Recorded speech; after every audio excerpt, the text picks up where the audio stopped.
Chaka. Chaka. Ina a la fièvre.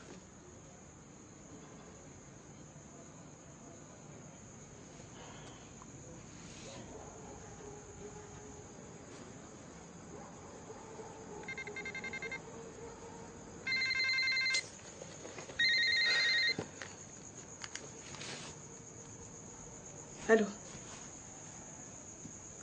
Yaay boy. maa ngi fi rek. Ça va. Oui, ça va bien. Amul problème, j'ai le rhume. mu ngi nelaw. waaw.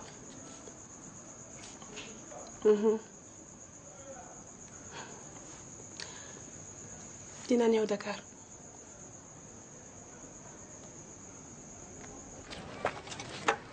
Ware. Nagat li here.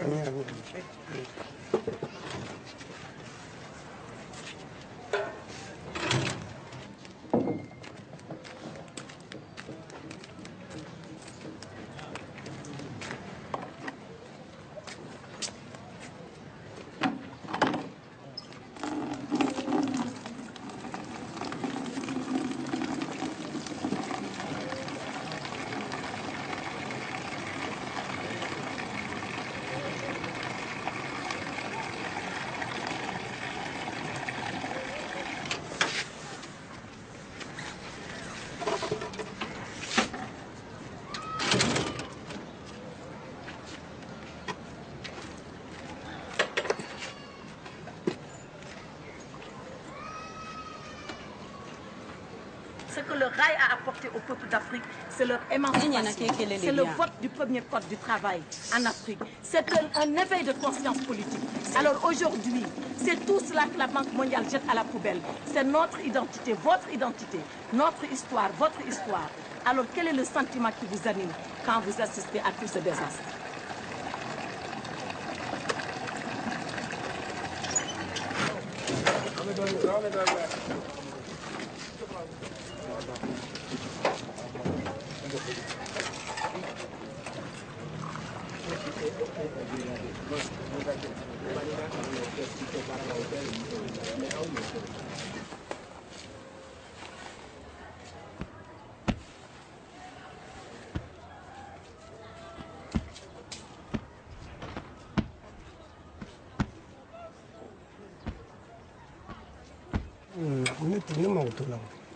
Non, c'è offna sabe ku kila ku mu ko blu.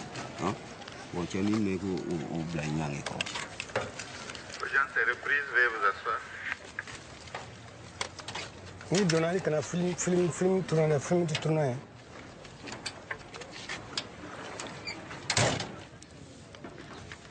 Bey.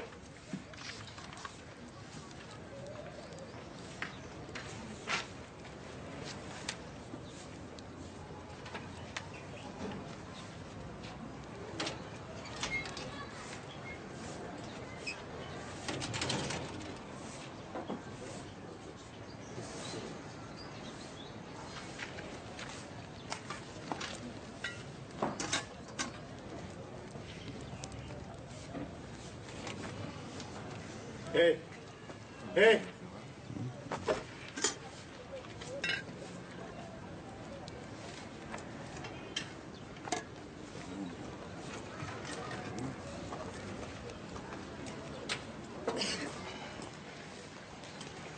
Je joue tard ce soir.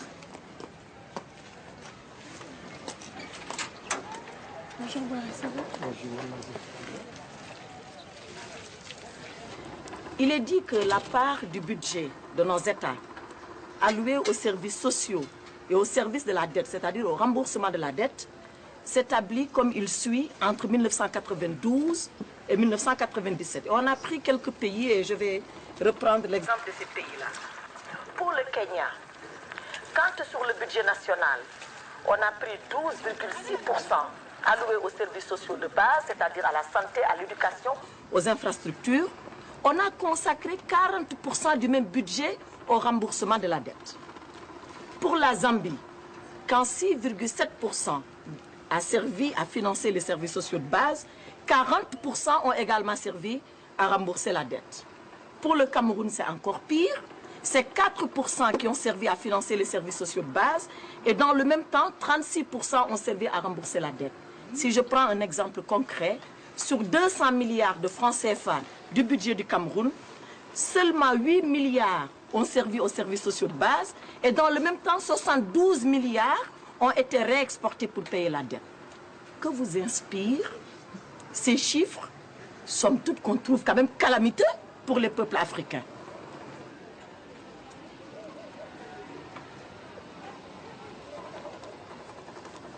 Tu vois ce gendarme-là? Ce sont les... Mogoté, hein?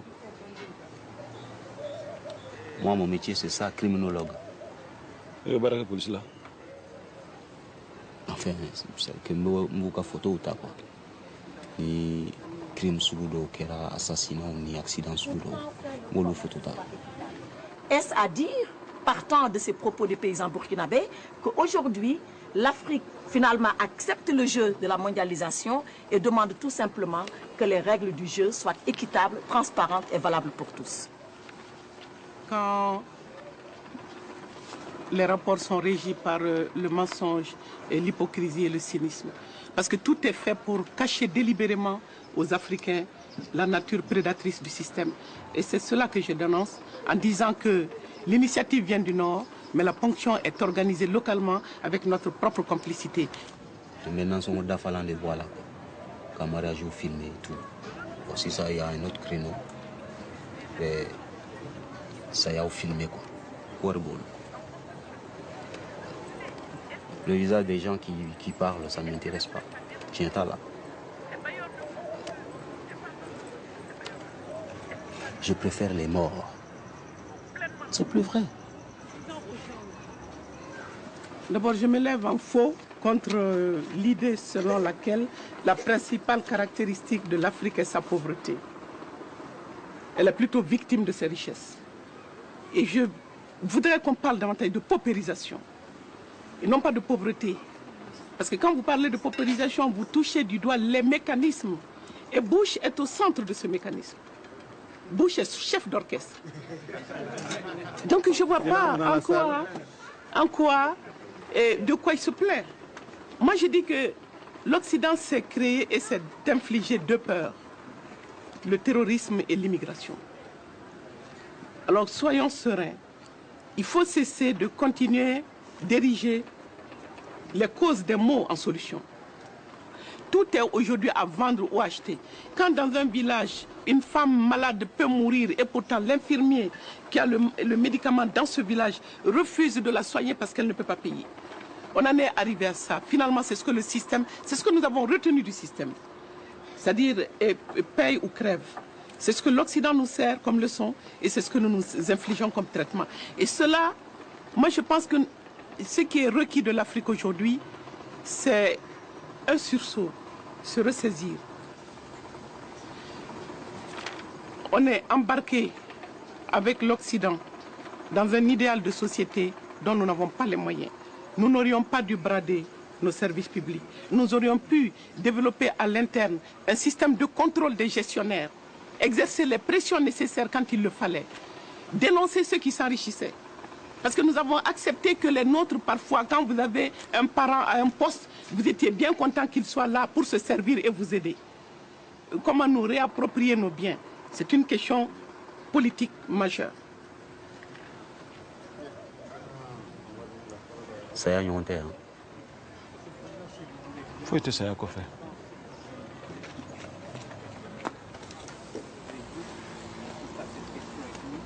Je n'ai rien entendu. Le programme que vous avez proposé, c'est que l'on se ressaisisse. Voilà une belle idée, bien générale, bien abstraite, et qui ne fait pas un programme.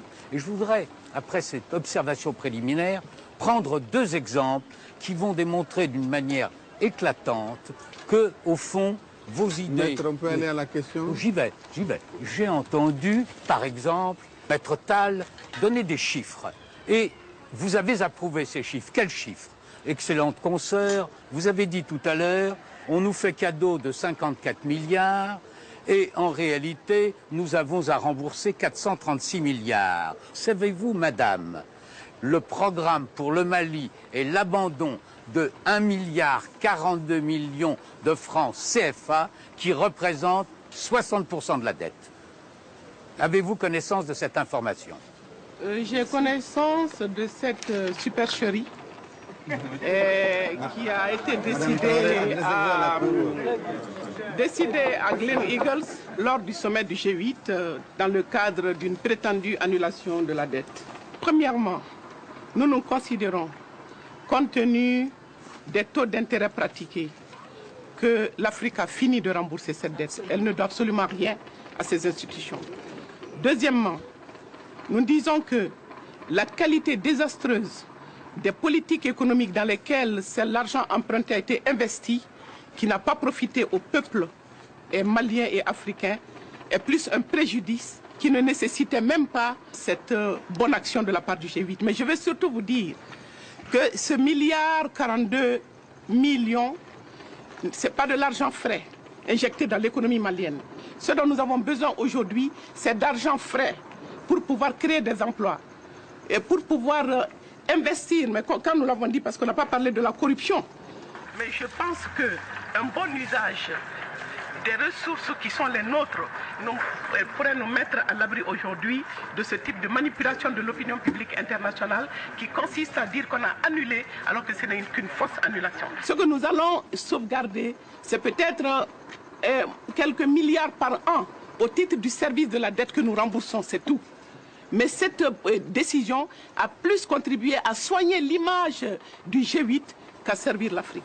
Donc quand on me dit que je n'ai pas proposé de programme, je ne prétends pas proposer de programme. Je voudrais seulement qu'une masse critique d'Africains en sache davantage sur pourquoi nous en sommes là. Monsieur le Président, je puis être d'accord avec le témoin, ce n'est pas la mission d'un écrivain de proposer un programme. Et je suis aussi d'accord sur le fait qu'un écrivain doit dénoncer ce à quoi il assiste, qui peut faire part de ses sentiments personnels, livrer ses réflexions. Mais tout à l'heure, madame, vous êtes sortie de ce rôle.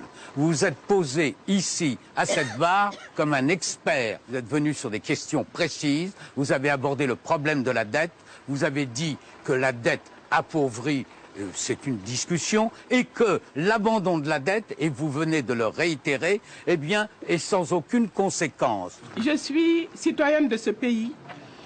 J'ai les pieds solidement ancrés dans les réalités de ce pays. Écrivain n'a rien de contradictoire avec une certaine expertise, précisément pour ne pas être malmené en cas de débat contradictoire par rapport à des questions que je sais et que je vis de l'intérieur. Mais cet argent est injecté en contrepartie. C'est pour forcer la main aux 18 pays afin qu'il aille plus vite dans la mise en œuvre de réformes structurelles qui profitent au Nord. Mais même, je ne me bats pas seulement pour les subventions, je me bats pour la possibilité, la latitude pour un pays comme le Mali de faire du coton, si c'est cela qui l'arrange, de ne pas en faire, mais de pouvoir vivre. Vivre, vous me direz pour vendre quoi? Et c'est toute la question est là. C'est pour ça que ce débat dépasse l'Afrique. Pourquoi assujettir le destin des peuples au seul fait de pouvoir vendre, produire pour vendre à l'extérieur? L'avènement de la Chine est une donne qu'il faut intégrer dans ce débat. Vos propres pays tremblent devant la Chine. Et que va faire le Mali? Donc moi je pense que la filière cotonnière est une filière terminée. De toutes les manières, les prix des produits aujourd'hui qui nous viennent de Chine, avec nos textiles qui sont copiés, il n'y a pas d'enjeu majeur pour nous dans ce débat sur le coton.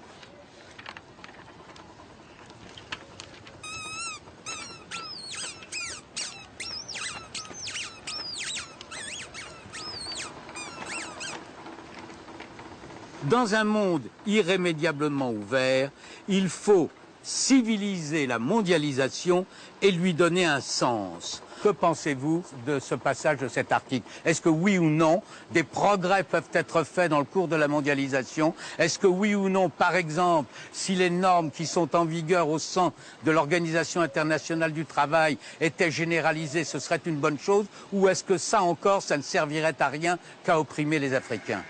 Je me lève en faux contre le point de départ, le monde ouvert. Nous ne vivons pas dans un monde ouvert, M. Rapaport. Je crois que ce que vous avez lu répond tout à fait avec éloquence aux questions que vous posez.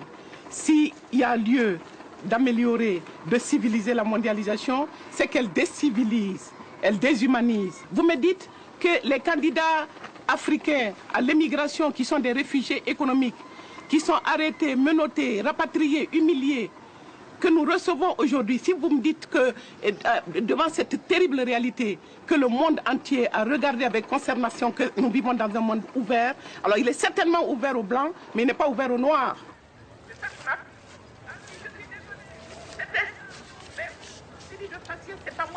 Bien sûr.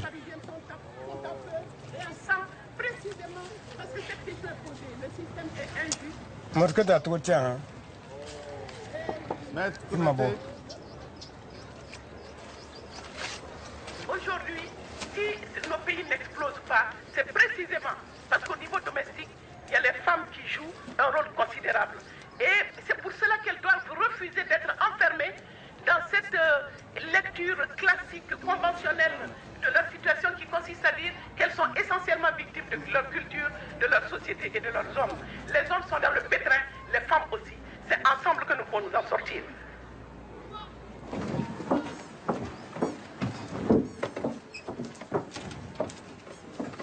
Vous ne voulez pas ça? Non, ça va. Voilà. Le miroir, il est passé où? Le miroir est là. Allez-y, merci. Voilà, c'est très joli.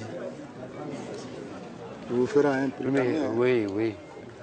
Vous dites tout ça. Tiens, les plus sombres, là.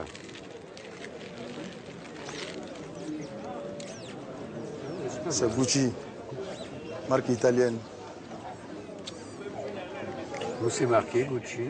C'est de la bonne qualité. Mais où c'est marqué Gucci? Je vous dis que c'est Gucci, Ah, c'est de la vous bonne me dites, qualité. si c'est Gucci, c'est marqué. Absolument. Mais où? Où? C'est des lunettes. Oui, mais c'est pas marqué Gucci. Absolument.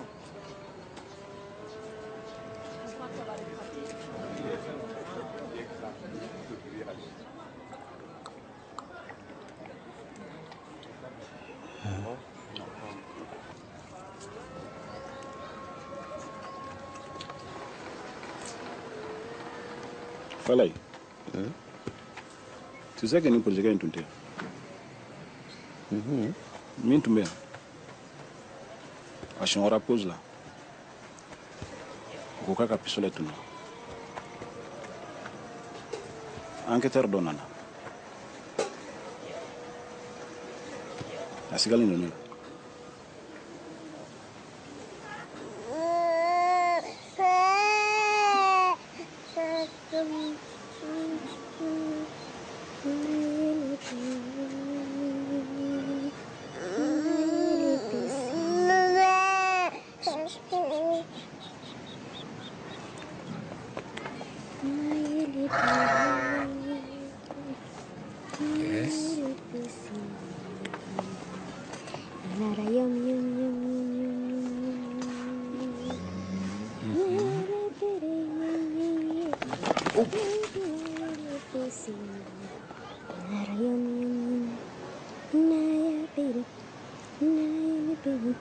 We speak again tomorrow. Yes. Madame, levez la main droite. Jurez de dire la vérité, toute la vérité et rien que la vérité. Hakuna Allah.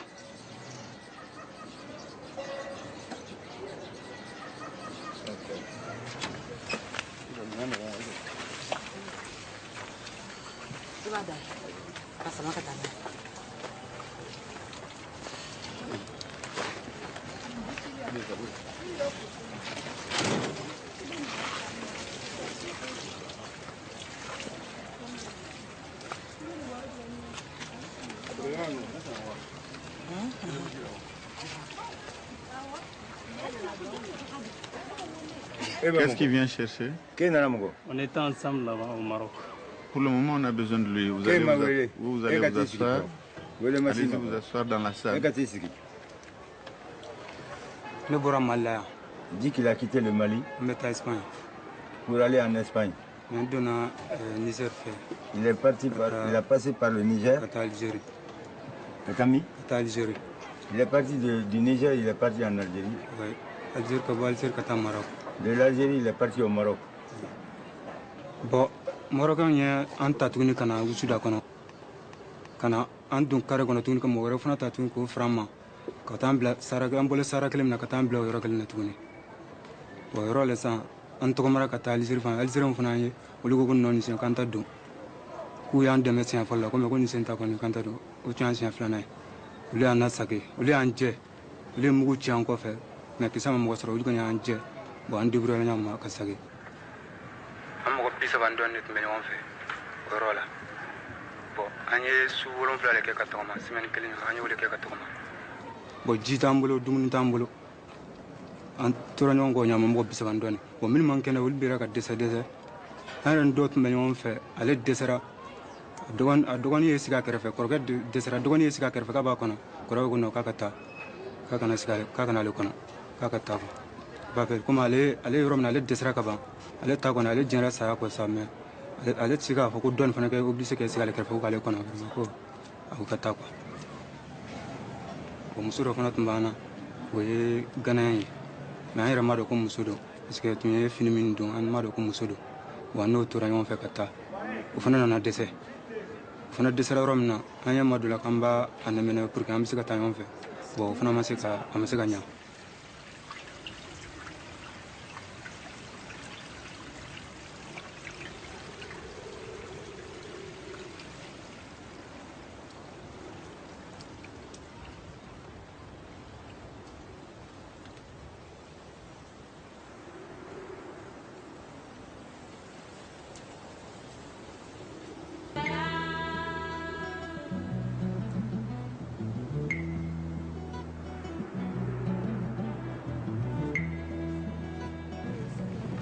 An mɔgɔ 30 nin kɔni na an mɔgɔ 30 na mɔgɔ min sera ka ɲɔgɔn ye a ko yɛrɛ kɔnɔla la yɛrɛ k'a fɔ ko ko ma kɛ min na a ma tɛmɛ mɔgɔ 10 kan tɔn nin kɔni an ma tɔn nin si ye peut-être a bɛ sara don wa ou bien ale yɛrɛ bɛ sara kɔnɔla ɲɛfɛ fɔlɔ wa an kɔni ma tɔn nin si ye.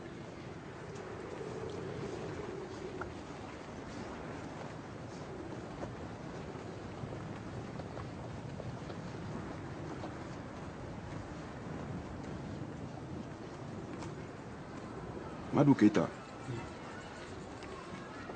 kun min ye bɔ i ka jamana kɔnɔ o ye degun ye kabini i sɔrɔla Madou i donna école la k'i kalan wa kabini i sɔrɔla Madou est-ce que faso ye fura don i la k'i furakɛ wa kabini i sɔrɔla Madou faso ye baara da yiri la wa a ye baara ɲa yiri la wa a ye wari d'i ma wa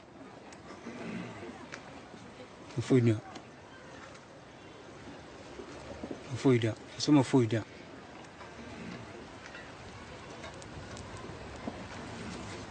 E fana wa? Han? Wala ete miri. Ete miri te tasi. Ninta bu famuya. I yɛrɛ filɛ ka nin lajɛ kɛ. A da ka di nin na o. Fo ka te se te kɛ ninnu dɔ ye. E k'a fɔ k'e bɛ ninnu defan. Han? Nka i yɛrɛ filɛ k'a lajɛ kɛ. I yɛrɛ filɛ fo ka te sa. Fo ka te sa. Madame, Madame, je vous en prie. Il a fait son devoir. C'est qu'il vient de faire là. Je vous en prie, madame. Non. Il fait son devoir. Soyons sérieux quand même. Il fait ça. Il y a un taureau.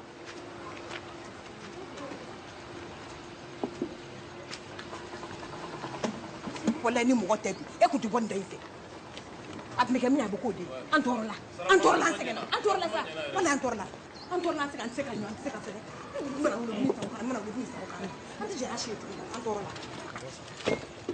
L'audience est suspendue.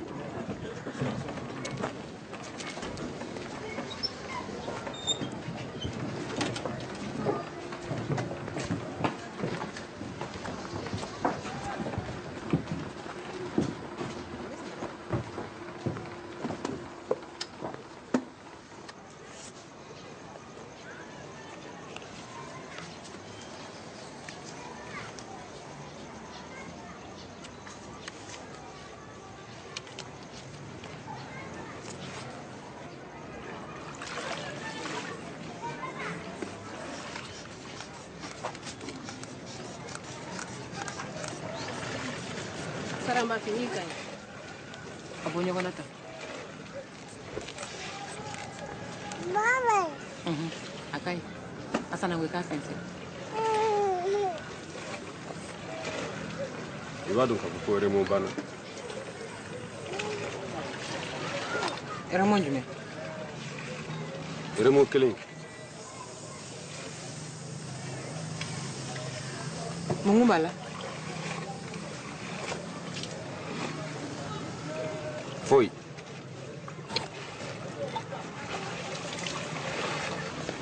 Quatorze, 12. Akai. Akai. Inti.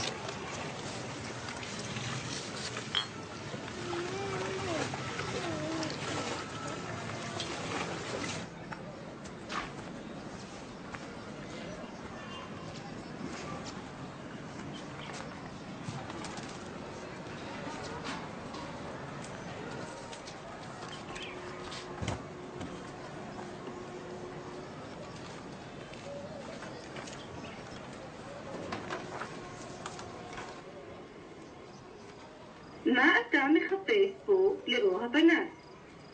מה אתה מחפש פה לאור הפנס? איבדת משהו?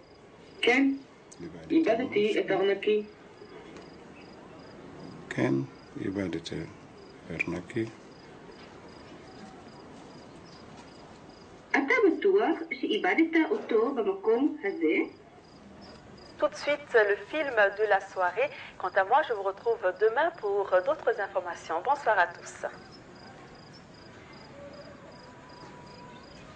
Et voilà quelques problèmes techniques, mais tout rentrera dans l'ordre dans quelques instants.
Paumé, moi, ici.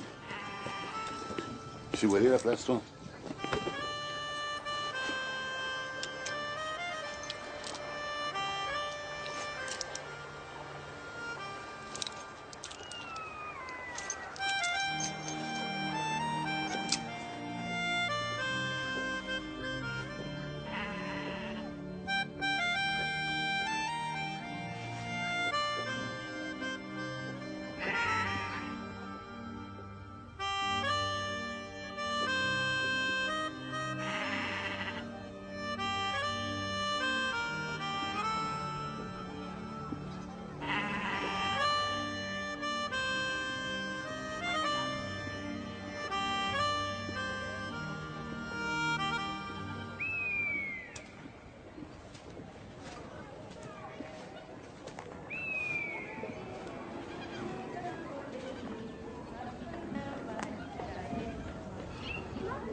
Manel faranda tonye bobo kasi mayede mali bobe aga yakwa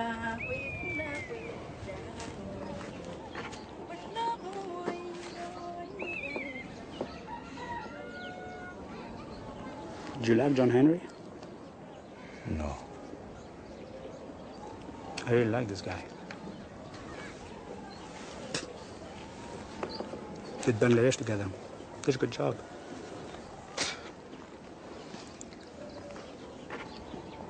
Deux instits, c'est trop.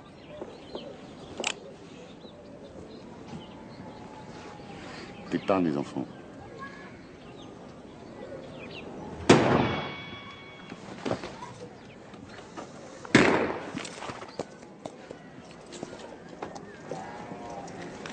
Ferdinand.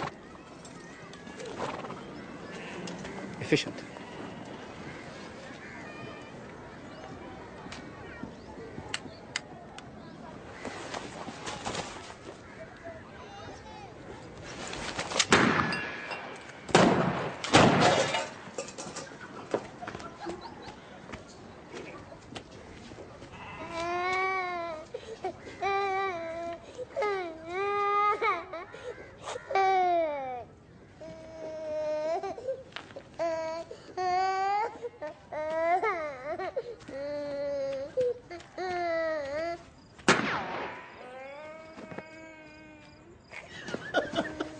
Les gars, les gars.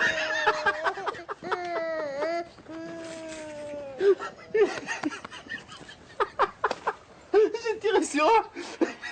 Il y en a deux qui sont tombés.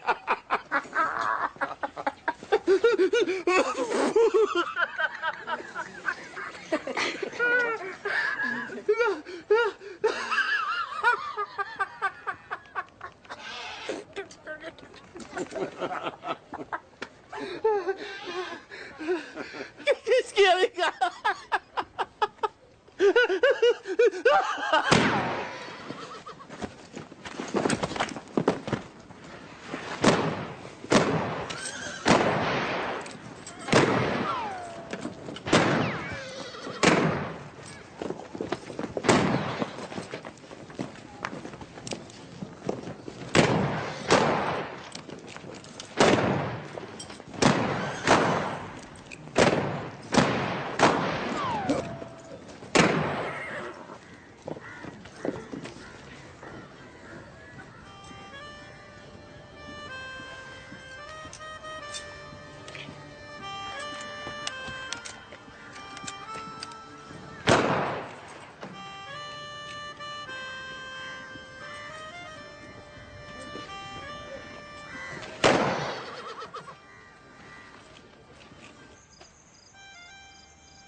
Bey, ima safnin na ya.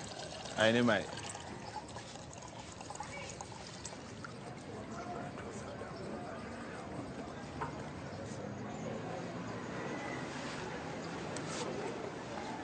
Allahu Akbar. Allahu Akbar.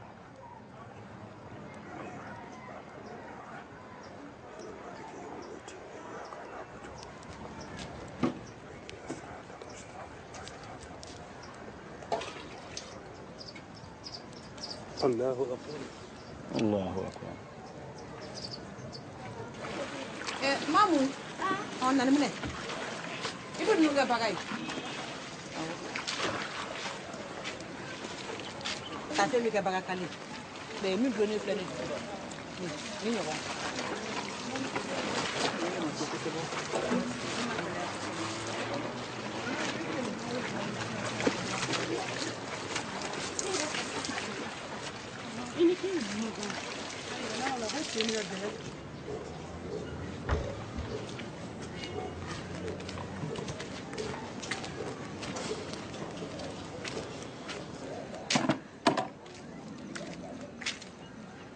Je pars à Dakar dimanche. Mais sans Ine.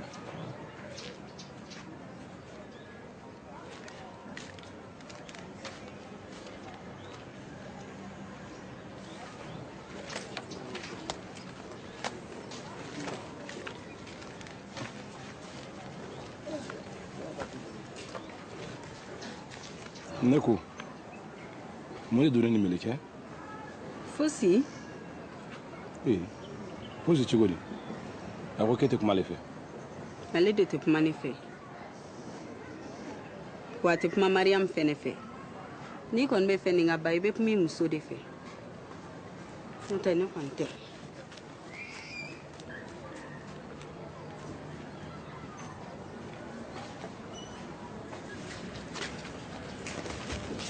La cour.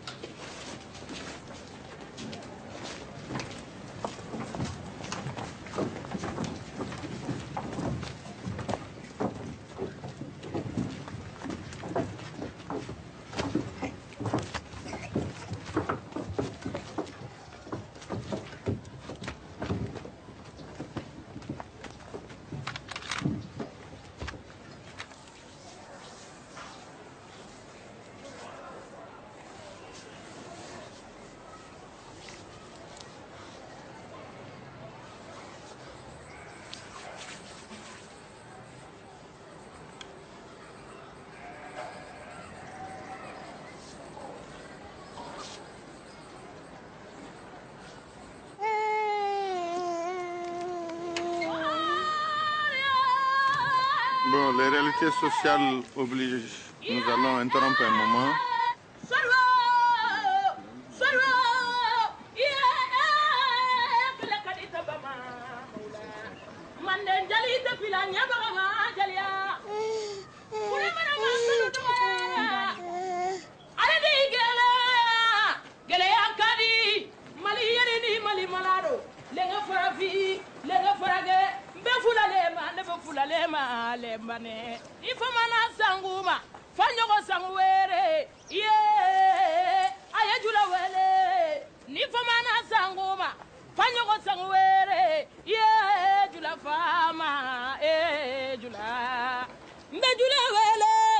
Monsieur le Président, quoi qu'il a masalou machatugoni, nyagila masalou de chayaranga, quoi jigi dabaga o, ini wula mekano barikada kanukuma macha, alumado, mekano barikada, jula lembane, ni wani dira najali be kwata dami makoro mado akura gabute, alumado, alunana ya, komariali,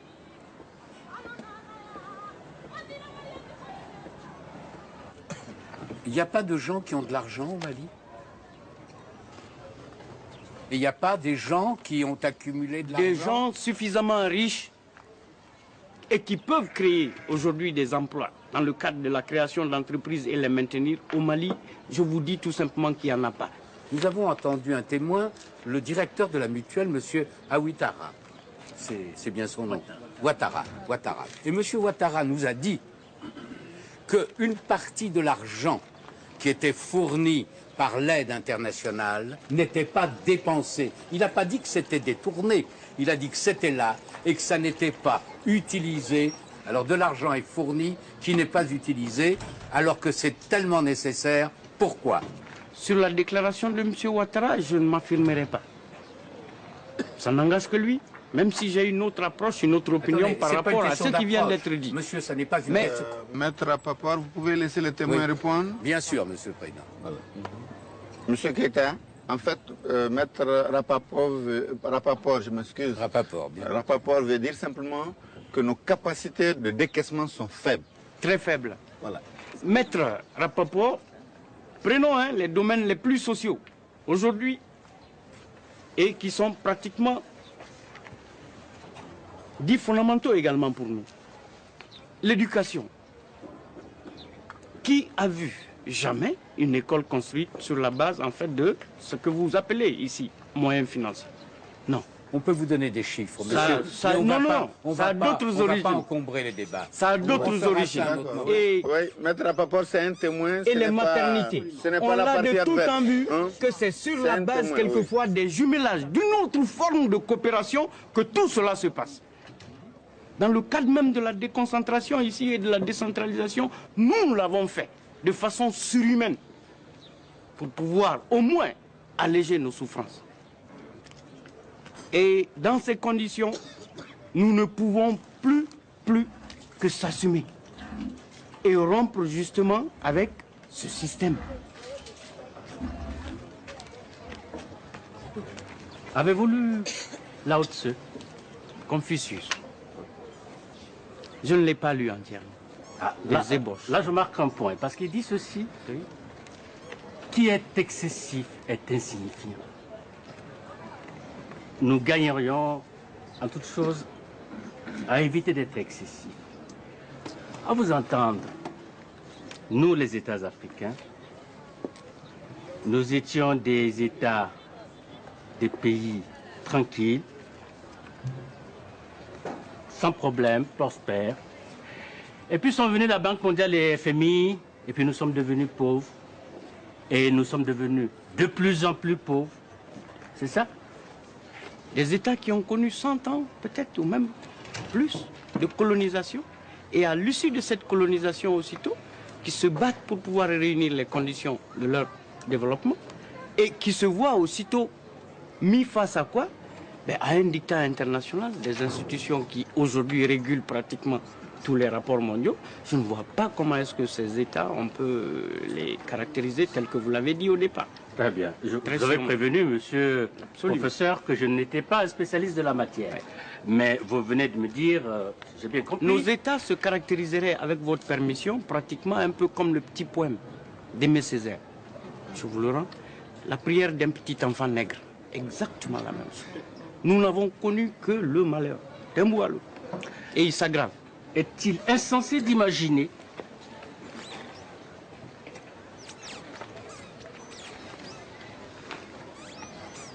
que cette pauvreté qui s'est accentuée puisse avoir d'autres causes que l'intervention de la Banque mondiale et du FMI? Bien avant peut-être la colonisation, il y avait cet État en fait assez fourni, assez stable, et puis voilà, qui faisait bon vivre. Mais la colonisation est venue, elle a institué quoi? Elle nous a tout pris. Les hommes, les richesses, tout.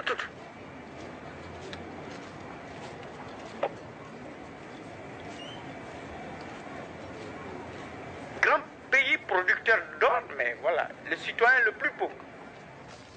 Pour preuve, vous voyez bien que même nos femmes n'emportent pas en tant que bijou. D'après vous, peut-on imaginer un monde sans fonds ni banque? Absolument. Si? Oui. Lorsqu'une personne décède en Afrique, et au moment de ses obsèques, l'une des questions que l'on pose à son sujet, c'est de savoir s'il doit de l'argent, ou lorsqu'on lui doit de l'argent, s'il y a des personnes dans la communauté qui lui doivent de l'argent. En Afrique également, on rappelle toujours que vaut mieux la mort plutôt que la honte. Les États africains doivent de l'argent. Est-ce normal que ces personnes réclament leur dû et que vous, en tant qu'expert, vous conseillez à ces États africains finalement de ne pas payer leurs dettes? Chaga. Non. Eh, kamu kala.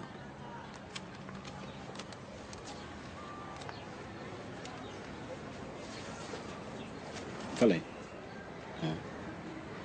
Est-ce que Israël l'ambassade veut mourir? Non. Tu sais qu'il y en aura un jour? Oui. Absolument. Le gardien, ce sera moi.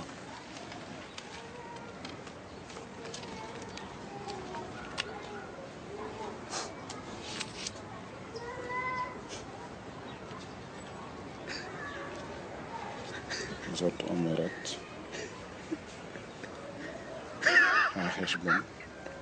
Medouyak. Et lui, il va y aller.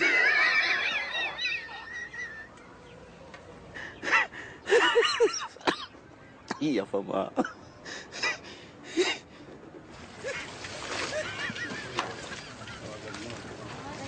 On se pose aujourd'hui la question de savoir, après 45 ans de coopération probablement avec ces États ou ces institutions, mais où est-ce que nous en sommes? Et il a fallu qu'on attende encore 45 ans pour nous rendre compte que nous n'avons jamais pu, dans ces conditions, réunir les conditions véritables d'un démarrage économique, encore moins d'un développement soutenu ou durable, mais que nous sommes plutôt dans l'anti-développement. Et la malnutrition la sous-alimentation, l'analphabétisme chronique, le chômage chronique et le manque en fait de conditions décentes même d'habitat, que nous le voyons, c'est la promiscuité. C'est impossible quelquefois à décrire. Et qui entraîne quoi? La dégénérance totale en fait des fondements qu'ont représenté les valeurs cardinales en fait de nos sociétés. Et à cela, il faut encore ajouter ce grand courant d'informations que nous recevons et que eux, ils ne reçoivent pas de nous, qui annihile quelquefois toute notre approche à vouloir nous maintenir tels que nous sommes. Parce que même dans notre imaginaire, nous sommes déjà violés. On ne nous prend pas seulement nos ressources, on ne nous prend pas seulement notre travail, on ne nous prend pas notre argent, mais on nous prend notre conscience. Nous sommes aujourd'hui au dernier seuil des pulsations humaines.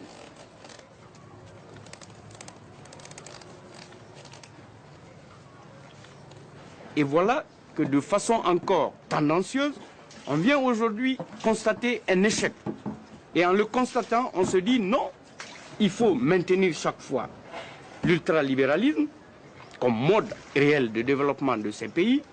Autrement dit, les empêcher chaque fois de faire des déficits de paiement. Ce qui supposerait que tout l'argent que nous recevons en réalité doit servir à rétablir et à maintenir notre solvabilité par rapport justement à nos créanciers. Et le reste ne peut même pas servir dans une économie nationale. Nous payons beaucoup plus que ne constitue aujourd'hui le montant réel de nos budgets. Ce cadre d'intervention aujourd'hui créé par la Banque mondiale va servir finalement à quoi? Juste à étouffer le feu qui couvrira toujours. C'est le feu tout simplement de l'indigence imposée. C'est le feu en fait d'un colonialisme terrible. C'est le feu d'une exploitation qui ne porte même plus de nom. Et c'est la disparition en fait de certaines nations. On maintient tout juste aujourd'hui dans ce système international. Si nous y allons pour participer, c'est tout juste parce que nous sommes des bons petits marchés et des pourvoyeurs d'argent. C'est nous qui donnons tout aujourd'hui à l'Amérique du Nord et c'est nous qui donnons tout à l'Europe.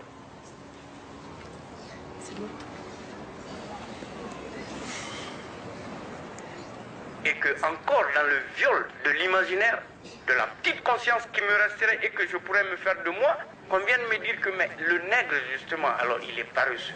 Voilà. Il ne peut pas, de façon autonome, se développer.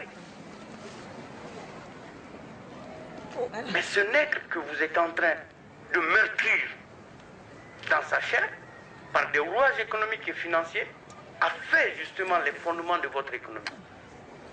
Et ce nègre a assuré votre développement.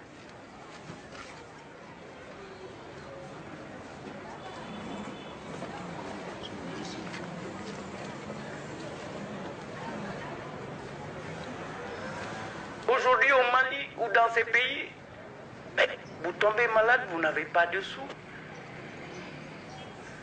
Mais vous êtes mort.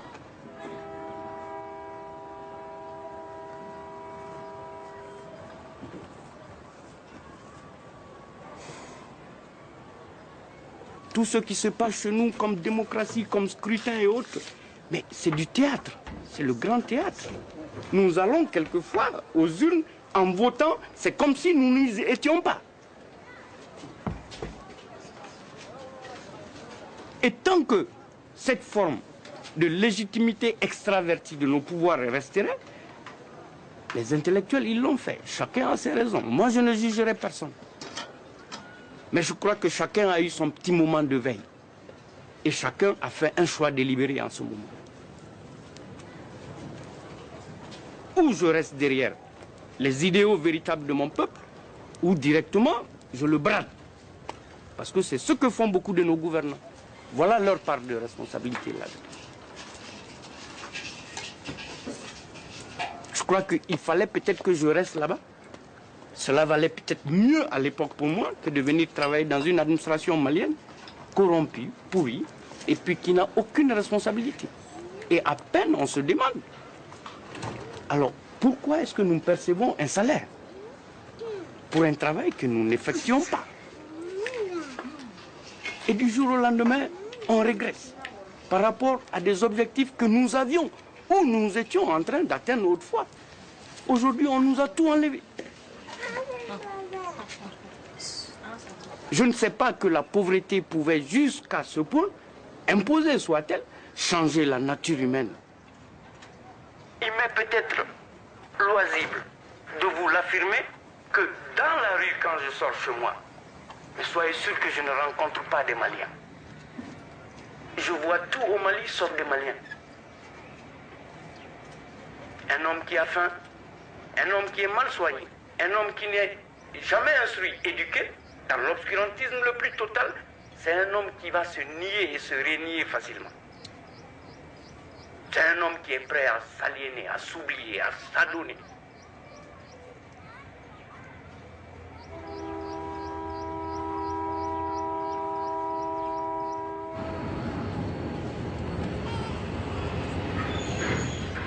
This morning, I want to bring up your faith. Ce matin, je veux vous parler concernant la foi. That whatever you believe, tout ce que vous croyez, you get immediate answers to your nous problems. avons des réponses immédiates à nos problèmes. We are going to do something to show that we love the Lord. Nous allons faire quelque chose de montrer que vraiment nous aimons le Seigneur. I want us to just shout hallelujah to him in a locomotive way. Chantons alléluia dans une manière locomotive. Amen. Amen. Are you ready? Vous êtes prêts? Open your eyes. Ouvrez les yeux s'il vous plaît. As I go, you go. Quand le pasteur va le faire, nous aussi nous allons faire la même chose. Alléluia.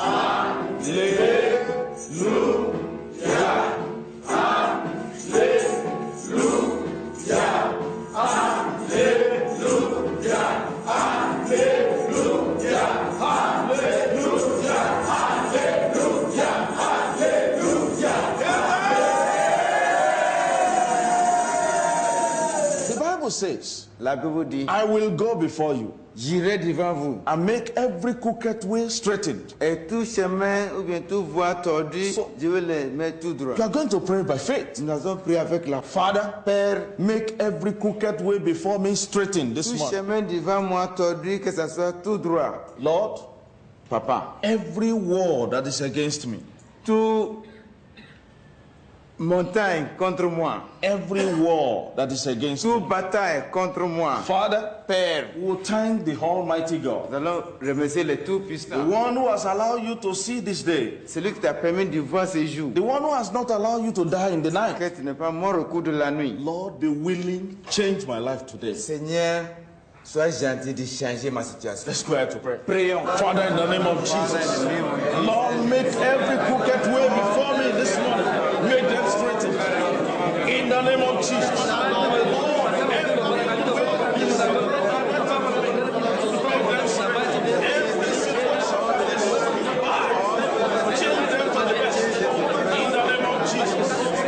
In Jesus' mighty name we pray. Au nom puissant de Jésus, nous avons prié. Amen. Bem?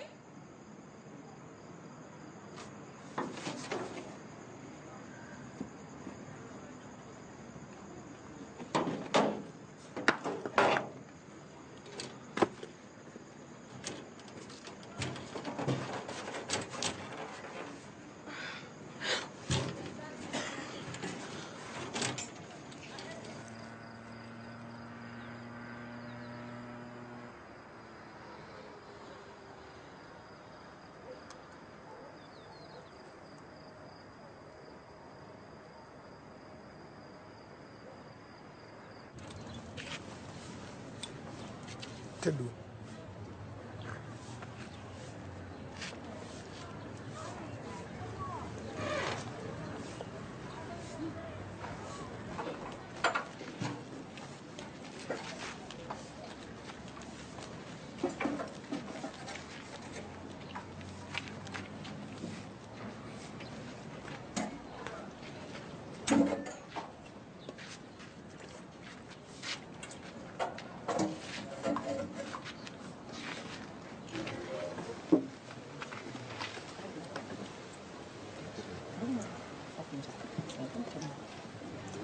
Le témoin Samba Diakité.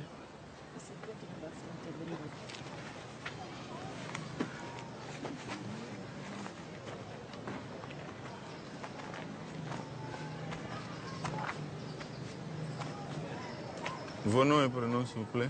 Samba Diakité, né à Dakar, 1953.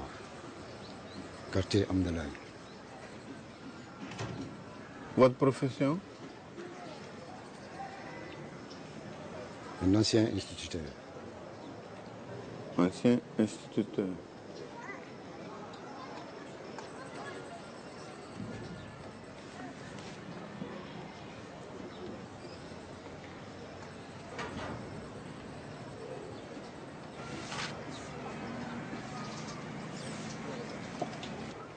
Vous n'avez rien à déclarer?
Votre date et lieu de naissance?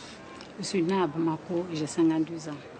Vous savez au moins qui vous a cité pour venir déposer comme témoin? Tout à fait, la partie civile. Oui, la partie civile, c'est la société civile. Oui. Et de l'autre côté, nous avons les institutions financières internationales. Oui. Est-ce que vous avez des liens de parenté ou de subordination avec l'une quelconque des parties? Aucun lien. Vous allez lever la main droite, jurez de dire la vérité, toute la vérité, rien que la vérité. Vous levez la main droite, vous dites je le jure. Je le jure. Samba Diakité. Ouais. Arrête, ouais.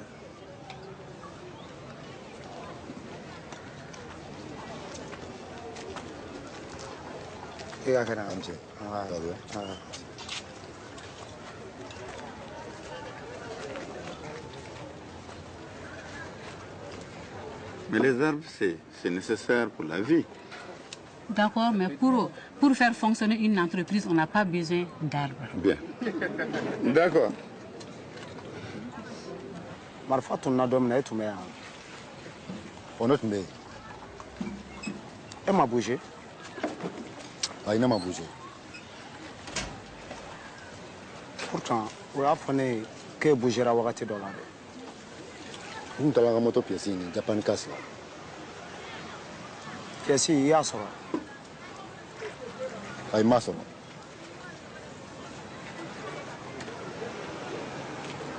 Il y a sur le bureau là.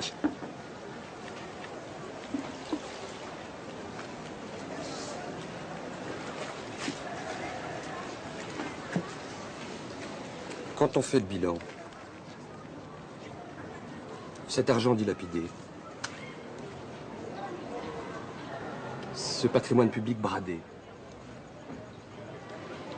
ces familles ruinées, quel sentiment ça vous inspire aujourd'hui? Un sentiment de honte, de rage et de compassion. Compassion pour le pays. Quand on va des villages riverains qui ne vivaient que par le chemin de fer, qui sont obligés aujourd'hui, des villages qui ont existé 100 ans, qui sont obligés aujourd'hui de quitter les lieux parce que le train ne s'arrête pas, parce que la vie dans ces villages-là, c'était parce que la régie existait. Donc quand ces villages-là sont obligés de se déplacer, quand pour s'approvisionner, les habitants sont obligés d'aller à dos d'âne, à charrette ou à pied, et que les jeunes qui faisaient du maraîchage ne pouvaient plus les vendre parce que c'était aux passagers du train qui les vendaient. Donc, qui vont à l'exode. Et que de l'autre côté, on les chasse. Alors, c'est la désolation. Et quand vous écrivez le 4 novembre 2002 au ministre de l'Équipement et des Transports, vous portez une accusation très grave. Je vous lis, vous dites, s'agissant de la régie, elle est victime de complot. Et cette accusation de complot, j'imagine qu'elle est documentée aussi. Qu'est-ce que vous avez comme élément pour étayer cette très grave accusation que vous portez d'un complot dont aurait été victime la régie? Taisez-vous. Maître Rapaport. Monsieur le Président, depuis je quand est-ce qu'on peut faire je veux état pas, de pièces? Maître Rapaport, je veux pas... On parle de complot, c'est la première fois, le témoin n'a pas... Non, le témoin a bien parlé de complot au départ. Non, le primitif on peut se référer au primitif. Je confirme que j'ai parlé de complot. En effet, il y a une lettre qui est tombée, adressée à des autorités, disant que si on refusait la privatisation du transport, la Banque mondiale va cesser de financer et de subventionner et la santé et l'éducation en République du Mali. C'était une lettre confidentielle. Il ne suffit pas, devant une cour, de venir dire « il y a un complot ». Comment le savez-vous? Ah, j'ai vu une lettre. Et qu'est-ce qu'on vous donne comme preuve du complot? Par exemple, est-ce que c'est la Banque mondiale qui est responsable de ce qu'un directeur achète des bics en les payant 1500 francs alors qu'on pourrait les trouver 500 francs? Est-ce qu'on croit véritablement que la Banque mondiale intervient à ce niveau-là? Ou est-ce que la Banque mondiale fait en sorte que le directeur plante des arbres? Plutôt, j'ai fini. Non, c'est pour des questions ou c'est pour plaider? Attendez, Monsieur le Président, pardonnez-moi. Si c'est pour des questions, vous aurez l'occasion de plaider, Maître Rapaport. De l'autre côté, on fait semblant de poser des questions, on développe des argumentations, nous sommes très discrets, nous intervenons très peu. Il nous est quand même permis de dire qu'avant de porter les accusations d'une telle nature devant vous, il faudrait qu'elles soient étayées sur quelques éléments, qu'on s'attaque aux responsabilités, à ceux qui ont géré. Je crois, Monsieur le Président, vous avez posé des questions tout à l'heure qui montrent que vous avez quelques notions et quelques informations à propos des raisons qui ont conduit à la déconfiture. Je vous en prie. Je ne quitte pas. Maître Bourdon, je vous en prie. Je ne suis pas à la recherche de votre approbation. J'essaye d'attirer votre attention sur des éléments simples. Pourquoi la Banque mondiale voudrait-elle que le Mali soit privé de moyens de communication et pourquoi voudrait-elle que ses habitants ne puissent pas voyager?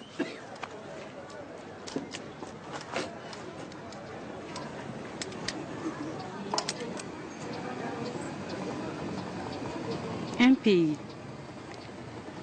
qui n'a pas sa communication, qui n'a pas son énergie, qui n'a pas son transport, difficilement peut s'appeler un pays souverain.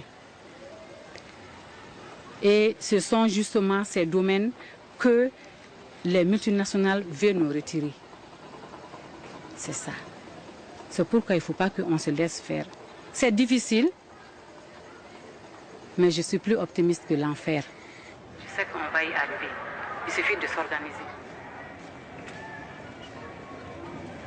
Fodé, nous ferons.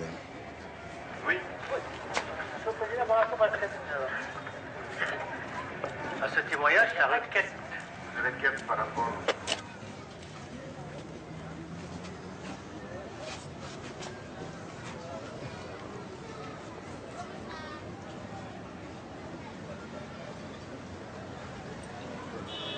Jean-Paul. Oui. Ah, nous sommes sur le cas, ça va développement sur vous. Oui, monsieur le professeur. Jean-Paul, nous sommes sur vous. Nous sommes dividés là, ou bien nous sommes là. Nous connaissons, nous sommes comme ça. Mais sur vous, nous sommes là, nous sommes boro belebele di filɛ a boro in fana bɛ an ka président kunkolo fila m'an bolo don ko 10 n bɛ bɔ ni kelen in de ye mana bila yen a nɔ la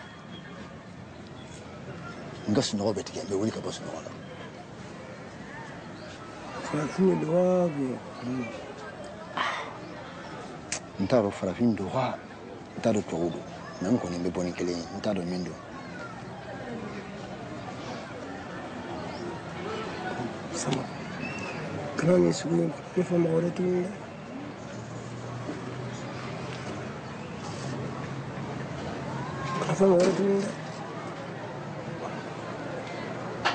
C'est pas comme ça que ça se pose juridiquement, attendez. Le témoin prête serment... Il va vous donner des leçons, monsieur le président. Mec Bourdon va vous donner des leçons. Pas du tout, c'est un débat, pas du tout. Allez-y. Le témoin, après avoir prêté serment de dire la vérité, et après avoir juré, dit qu'elle a eu connaissance incidemment et fortuitement d'un courrier qui, évidemment, ne lui était pas destiné, n'aurait jamais dû passer sous son regard, et qu'elle a pu avoir connaissance de ce courrier. Il y a quelque chose d'extrêmement cynique, mais qui rejoint bien d'ailleurs le cynisme général de la banque, qui consiste au fond à dire « Mais madame, vous plaisantez, cette lettre ne peut pas avoir existé, et puis si vous l'aviez entre les mains, vous auriez dû la photocopier, la distribuer à la presse malienne. Mais quel risque aurait pris cette femme d'être peut-être embastillée ? Pour des années, vous êtes bien placé pour le savoir. C'est un risque très important. On ne peut pas lui demander non plus de jouer les antigones pour l'éternité. Jusqu'à nouvel ordre, il n'y a aucun élément qui vient récuser la crédibilité de ces témoignages très embarrassants pour la Banque mondiale. La loi dit qu'il incombe à chaque partie de prouver les faits nécessaires au succès de ses prétentions.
L'autre jour-là, vous me disiez que le plus grand préjudice de la politique de l'ajustement structurel était la destruction du tissu social.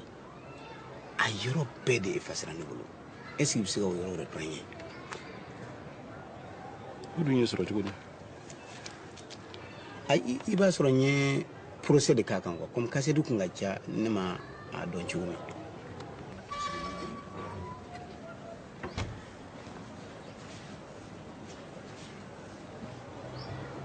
A tɛ bɔ yan ka taa yɔrɔ si.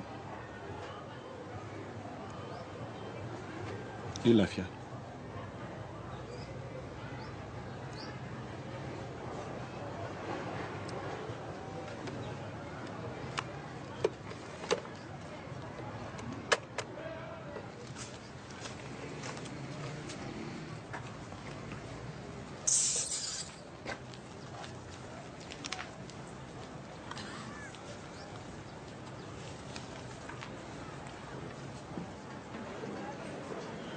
ne sais pas si de ce côté-là, nous devons partager cet honneur, mais en tout cas, c'est pour nous une très grande responsabilité.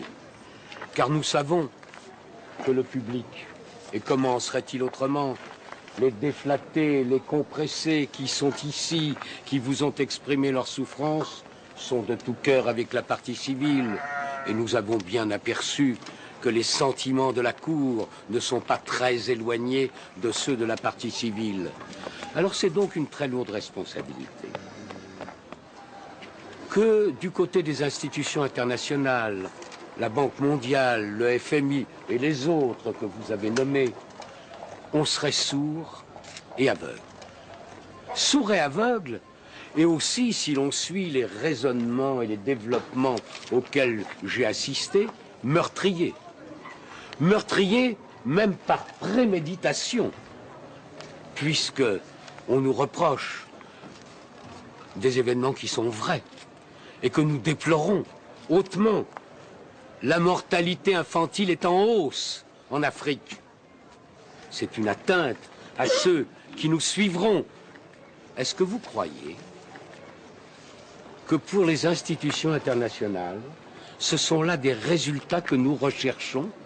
Voulons-nous véritablement que l'espérance de vie dans les régions d'Afrique baisse et passe sous la barre des 50 ans? On meurt de diarrhée en Afrique, on meurt du paludisme depuis longtemps, et ça n'est pas notre responsabilité, mais on continue à en mourir. Et quelqu'un a pu dire, les médicaments sont au nord et les malades sont au sud.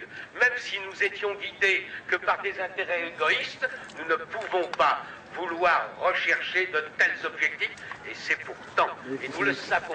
Et nous le savons pourquoi? Parce que nous avons contribué en coopération avec les gouvernements, à faire un état des lieux pour déterminer ce qu'il convient maintenant. Il faut tout de même qu'on évoque une question qui ne concerne pas seulement l'Afrique, mais qui, pour l'Afrique, est particulièrement pénalisante. Je veux parler de la corruption. La corruption n'est pas une catastrophe naturelle, c'est un pillage froid et calculé. Alors, loin de moi l'idée que la corruption sévirait seulement en Afrique.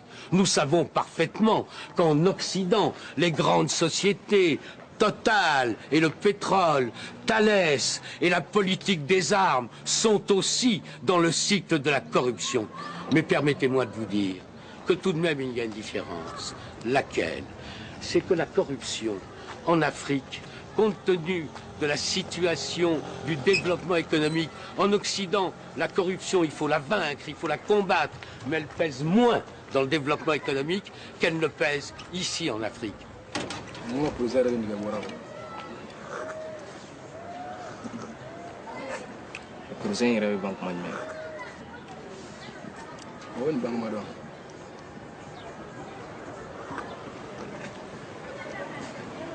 Voilà que les glaciers fondent au pôle.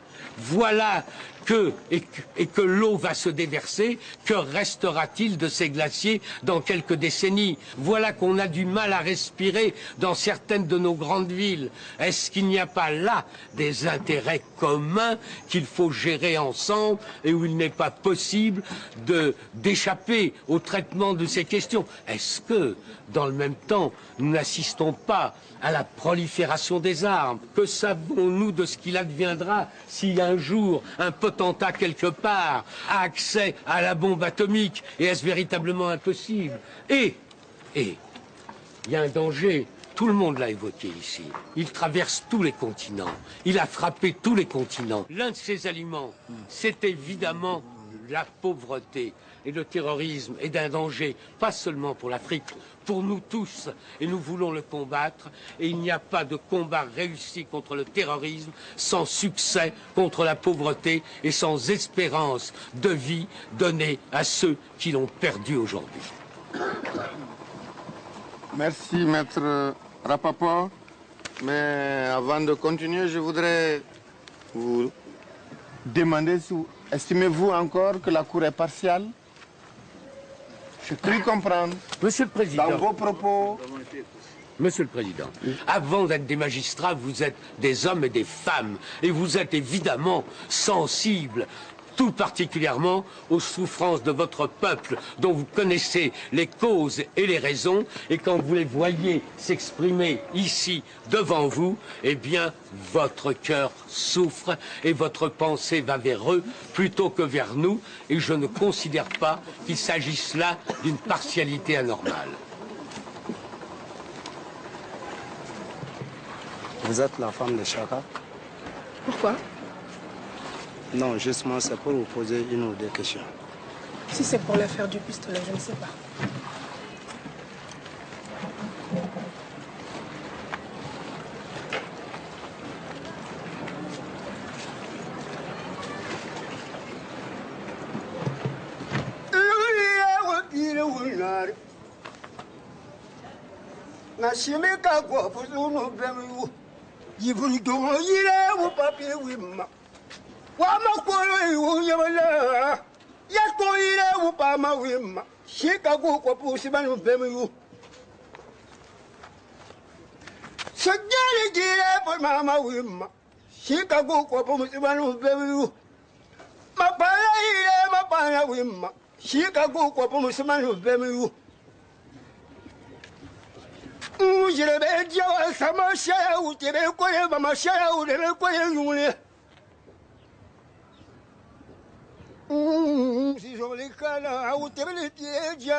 C'est évidemment un immense honneur que de défendre la société africaine. C'est un immense honneur de défendre des millions de femmes et d'hommes d'honneur.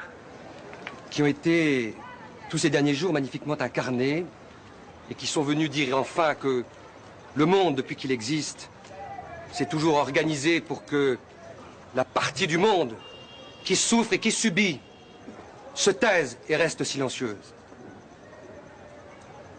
Et pour que le continent africain reste silencieux dans sa souffrance, il faut évidemment des gardes-chourmes. Il faut des gardiens de camp, parfois. Des gardes-chourmes, c'est-à-dire l'Empire américain et ses affidés, ses sous-traitants européens et ailleurs. Il faut des docteurs Diafoirius, des docteurs Folamour, qui prescrivent des ordonnances qu'évidemment les Africains ne savent jamais lire et ne respectent jamais. Des ordonnances, soi-disant potions magiques, qui se révèlent rapidement, des poisons qu'on distille à merveille, poisons chinois, et d'ailleurs peut-être que demain, les Chinois vont s'y mettre, et le mal sera alors absolu. C'est dire si, me semble-t-il, il n'y a guère de difficulté pour que votre cour déclare coupable la Banque mondiale et les autres, ses complices, l'association de malfaiteurs. Il n'y a guère de difficulté parce que le bilan est évidemment effrayant. Les chiffres sont meurtriers et les statistiques assassines. Il suffit d'adosser et de se souvenir que pendant la période de 20 ans écoulée, où les premiers plans d'ajustement structurel, et on va le voir rapidement, des plans de destruction, d'appauvrissement structurel se sont mis en place, à côté, les statistiques parlent et sont éloquentes sur la tragédie qui se déroule devant nous. Le taux moyen d'espérance de vie a tragiquement baissé, 46 ans aujourd'hui, qu'on ne cesse de manipuler le sida cyniquement pour oublier que par ailleurs, ce taux de mortalité, s'il augmente, il est lié évidemment à la baisse importante, significative du revenu par tête d'habitant en Afrique. Bref, la messe est dite. La messe est dite. Les plans d'ajustement structurel ont globalement échoué. Ces 50 millions d'enfants africains dont la mort est programmée pour les 5 prochaines années. Ces 3 millions de morts de paludisme qui sont programmés pour l'année prochaine. Et on va dire, face à ces chiffres meurtriers, que la Banque mondiale et les autres ont sans doute triomphé. On ne peut pas le dire. Et on ne le dira pas. Et on le dira d'autant moins que les plans d'ajustement structurel, de toute évidence, ont mis l'Afrique dans un cercle vicieux, mais aussi un cercle absurde. Et ce cercle vicieux, il a commencé, vous le savez, la Cour l'a parfaitement compris, par la dette. La dette qui est comme une pierre au cou de l'Afrique. La dette qui est comme le signe de l'allégeance de l'esclave à son maître. La dette dont les chiffres parlent d'eux-mêmes. 220 milliards de dollars en 2003. La dette dont on sait par les dernières statistiques, Monsieur le Président, Madame de la Cour, que si 4 dollars par tête d'habitant ont été remboursés, 4 dollars restent encore à payer. Et que de toute évidence, cette dette, elle a mis à genoux et elle met à genoux l'Afrique parce qu'elle lui vole sa souveraineté financière et son indépendance économique. Elle a mis à genoux l'Afrique parce qu'elle a démantelé sa fonction publique. Elle a mis à genoux l'Afrique parce qu'elle a obligé l'Afrique à brader ses services publics au mieux des intérêts des prédateurs financiers. Elle a mis à genoux l'Afrique parce qu'elle a mis par terre certains de ses hôpitaux publics. Elle a mis à genoux l'Afrique parce qu'elle a privatisé l'école par la faiblesse des revenus conférés aux fonctionnaires publics. Elle a mis à genoux l'Afrique, et l'Afrique devient ainsi le miroir sinistre de ce que le monde est en train d'écrire, c'est-à-dire un monde privatisé. Et dans ce monde qui se privatise devant nous, la Banque mondiale, qui devrait être la banque de l'humanité, est devenue la banque de l'inhumanité. Cette Banque mondiale est devenue la banque de l'inhumanité parce qu'elle est devenue le cheval de Troie du capitalisme financier. Alors évidemment, on nous dira que la corruption est partagée entre les Africains et les Européens. Mais va-t-on dire tout à l'heure de l'autre côté de la barre que les Africains ont inventé la corruption? Va-t-on dire qu'il y a un chromosome de la corruption en Afrique?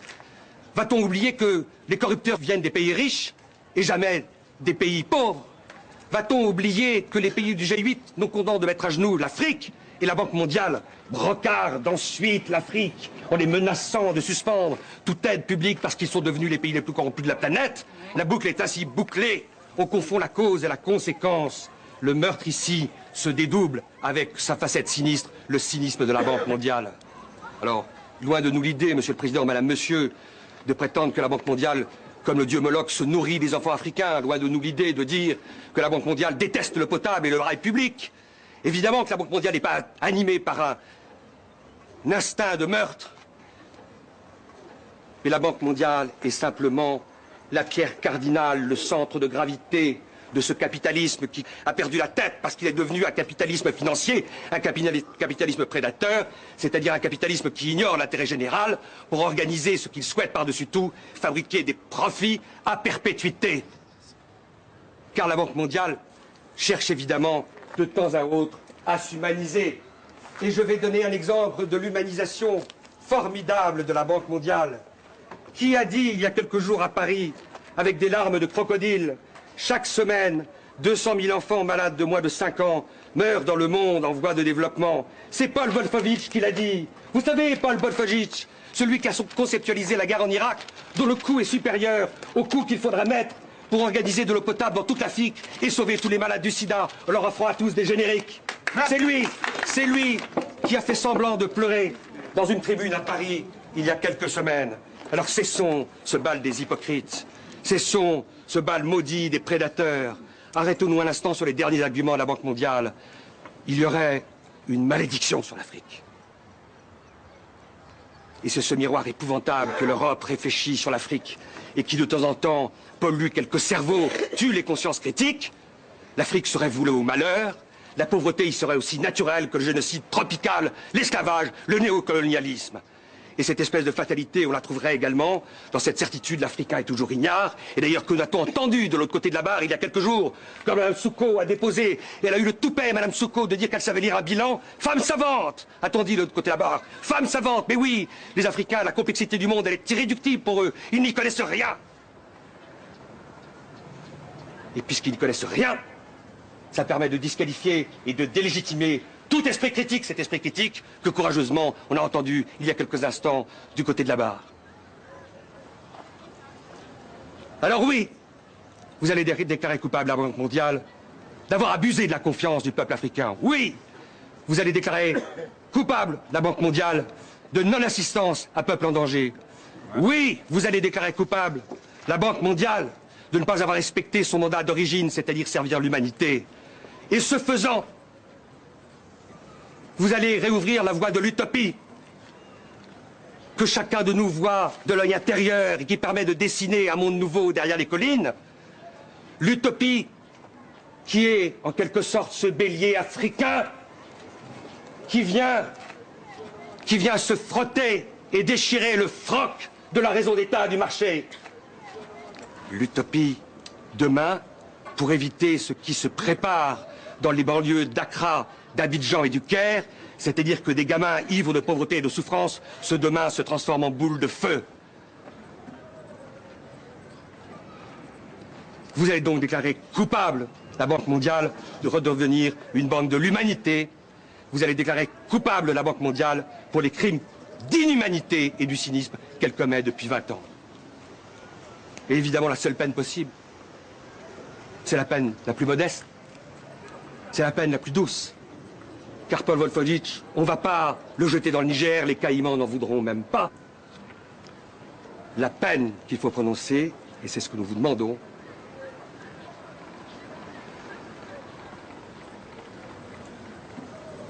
c'est des travaux d'intérêt général pour l'humanité à perpétuité.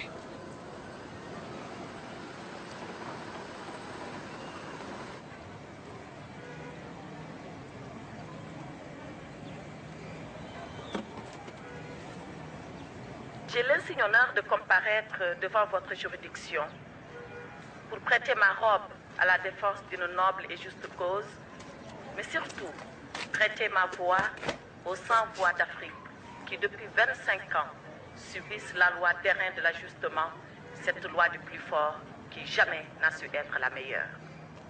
Oui, Monsieur le Président, l'ajustement est un mal organisé, structuré, administré et inoculé à nos peuples. Ce mal, Monsieur le Président, c'est le cynisme de la dette, le cycle vicieux de la dette. Cette dette qui a fini de ruiner nos économies et qui nous a aspiré toutes nos forces vitales alors qu'on n'a pas encore fini de payer. Que faut-il faire devant la violence de la dette? J'entends les latino-américains. Ils nous ont dit, Monsieur le Président, la deuda es impagable. La dette est tout simplement impayable. Oui, Monsieur le Président, elle est impayable parce qu'elle est illégitime. Elle est impayable parce qu'elle est violente. Elle est impayable parce que tout simplement, elle est insoutenable. À la violence de la dette vient s'ajouter le bradage de nos biens publics, de nos services publics, de nos services sociaux de base, la privatisation. Après avoir privatisé la santé, alors que entre juin et septembre 2005, 42 000 personnes sont mortes du choléra, cette maladie du Moyen-Âge qu'on croyait à jamais éradiquer de nos villes et de nos campagnes. Mais qu'on n'aille pas plus loin, Monsieur le Président. Ici, dans cette chambre, gît et gémit un malade. Entendez-vous sa complainte? Elle m'est parvenue aux oreilles et nous privatisons la santé. Ce n'est pas fini. On privatise l'éducation. Conçue comme un droit universel, l'acquisition du savoir et de la connaissance, qui doit être la chose la mieux partagée. Pendant que 2/3 de nos enfants sont analphabètes, on nous demande de payer pour acquérir le savoir et la connaissance. Ce n'est pas fini, Monsieur le Président. On a privatisé, on a bradé nos services publics. Comment privatiser l'eau, Monsieur le Président? Le Djoliba, le Sénégal, le Zambèze, le Limpopo, nos fleuves privatisés avec nos contes, nos légendes, nos traditions enfuis dans les courants, dans les rivières et dans nos lacs. Cela n'est pas admissible. Ce peuple, c'est la veuve qui pleure la mort prématurée de son mari, enfui sous les décombres de l'ajustement. Ce peuple, c'est l'orphelin qui réclame le sein de sa mère, emporté dans les couches, alors qu'il exigeait tout simplement un dû, les soins primaires de santé. Ce peuple, Monsieur le Président, c'est le père de famille, ce compressé du rail, ces messieurs que vous avez entendus, ces dames qui vous ont supplié à votre bar. Le père de famille qui a vu son autorité, qui a vu son influence, qui a vu sa dignité diluée et emportée par un licenciement injuste. Ce peuple, Monsieur le Président, c'est enfin Zégué Bamba.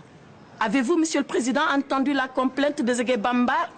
Ce paysan qui vous dit, mais pourquoi comme alors je ne sème pas? Pourquoi quand je sème je ne récolte pas? Et pourquoi quand je récolte je ne mange pas? C'est cette Afrique, Monsieur le Président, qui vous demande dignement, humblement, modestement, mais légitimement justice, Monsieur le Président. Alors vous la lui rendrez, sa justice à l'Afrique.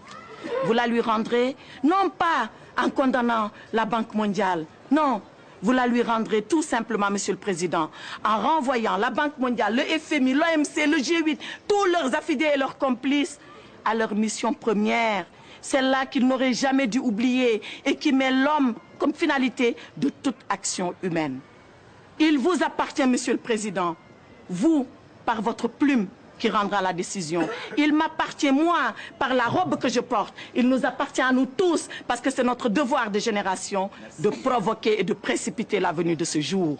Car il y va de l'équilibre du monde et de l'avenir de l'humanité.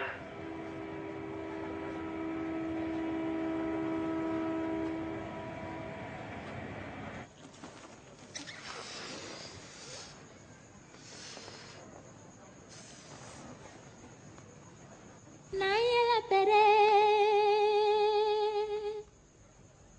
nayela pese,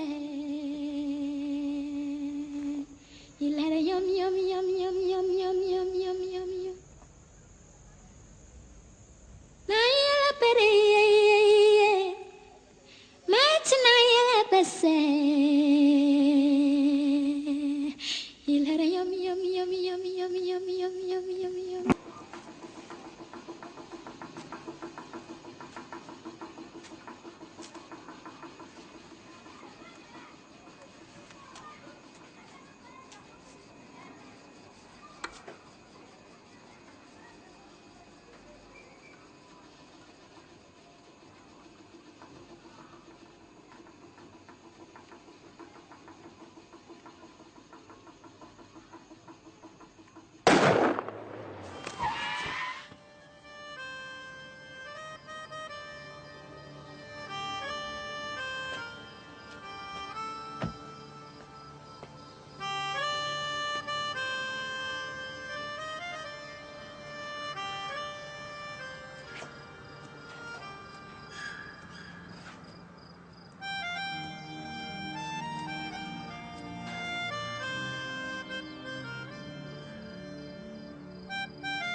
No.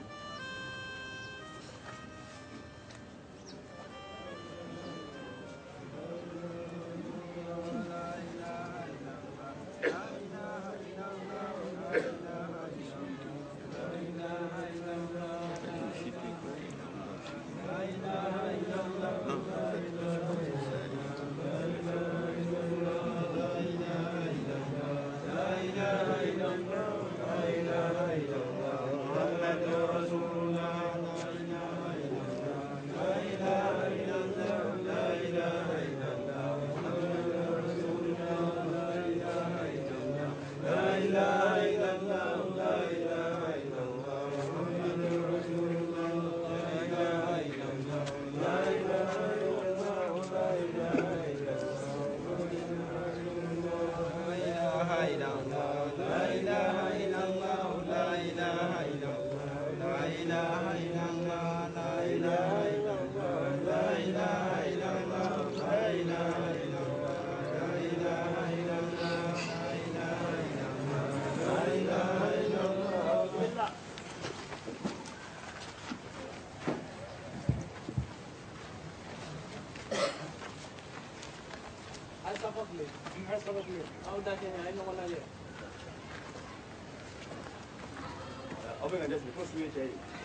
الله أكبر الله أكبر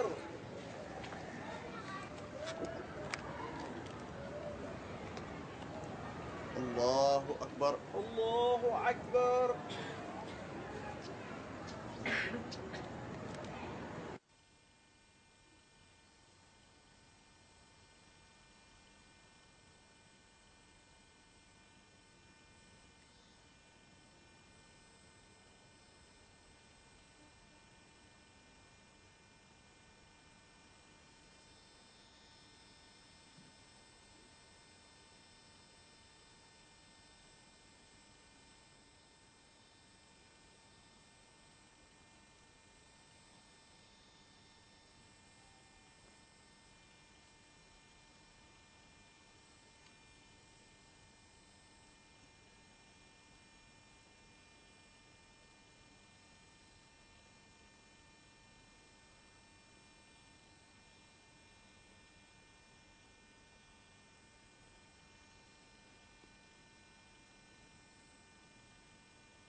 Nasci no Feletão,